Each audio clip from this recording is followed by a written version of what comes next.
teams meeting this morning was, really going back and looking at, because our tackling was a major issue for us in the Cal game, obviously, and really going back and kind of stripping it down and saying, okay, let's talk about our eyes, let's talk about, what we're trying to get out of our wrap and our hip extension, and showing the rugby clips and talking about those specific techniques that we need to get back to, and so I think we've got to be disciplined as coaches, and we can't let that go. It can't be just a bye-week thing. We've got to just stay on it every Sunday, every Tuesday, and continue to develop those skills, because every year's a different year. And you can say a year ago we spent all this time talking about it. Well, we graduated a bunch of guys, and so we have new guys, and we can't just get away from it. We have to continuously reinforce those techniques and those fundamentals. Good.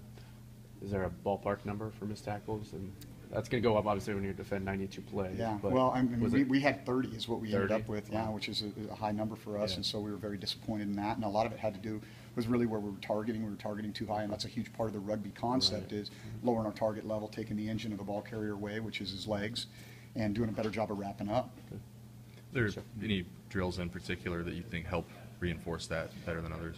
Yeah, I think, well, for the wrap part of it, we do pit tackle, and where we're really trying to get in as deep as we can. We put a ball carrier there, simulate a ball carrier with a hand shield, and they've got to shoulder punch and wrap and drive their legs. We do the gator tackle where we're wrapping and rolling on the bags. I mean, there's a lot of different things that you do.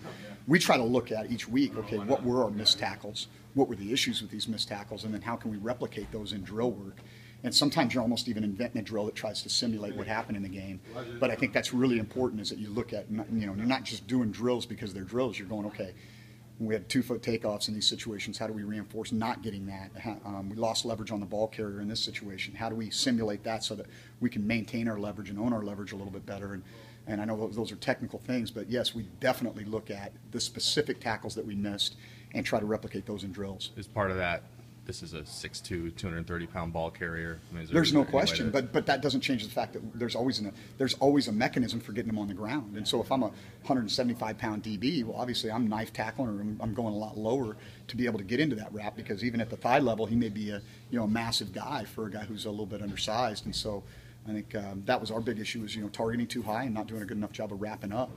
And some of those things are timing things where our foot's not in the ground on contact, we're not getting in deep enough on a wrap, and there's some very specific things that we try to emphasize to correct those things. Yeah.